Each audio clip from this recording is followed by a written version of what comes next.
నేను చెప్పాక నమ్మాలి అని చెప్పి ప్రేమని పిలిచి చామంతి మాట్లాడుతుంది. నువ్వు చెప్పాక నేను ఎప్పుడైనా నమ్మకుండా ఉన్నానా ఏంటి? చామ్ చెప్పు అని ప్రేమ అనగానే అమ్మగారి మనవరాలు రోజమ్మ కాదంట, వాళ్ళ మనవరాలు ఎక్కడో ఉందంట బాబు అని చెప్పి చామంతి అన్న మాటకి ప్రేమిక ఏం మాట్లాడిపోతుంటారు. ఆవిడ ఒక రోజు సింహాసనం అధిస్తుందని చెప్తున్నారు.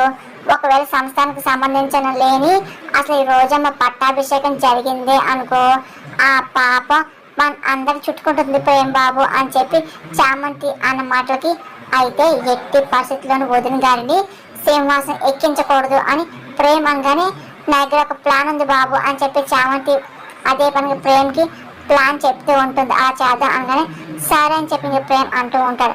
ఉపేంద్ర పక్కా ప్లాన్తో రోజాతో కలిసి సంస్థానానికి వెళ్తూ ఉంటారు. ఇంకా అరుణ్, రమాదేవి, హర్ష కూడా చాలా సంతోషంగా వెళ్తూ ఉంటారు. ఇంకా చామంతి ప్రేమ ఎలాగైనా సరే ఎవరైనా చేయమని చెప్పి పక్కా ప్లాన్తో వాళ్ళు వెళ్తారు.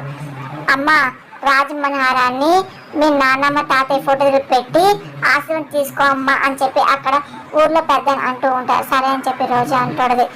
హర్ష ఏమో ప్రేమ పిలుస్తూ ఉంటాడు, ఇవ్వు అని చెప్పి అనగానే ఇంకా ప్రేమ సరైన వస్తువు సూట్ కేసు ఓపెన్ చేస్తూ ఉంటాడు.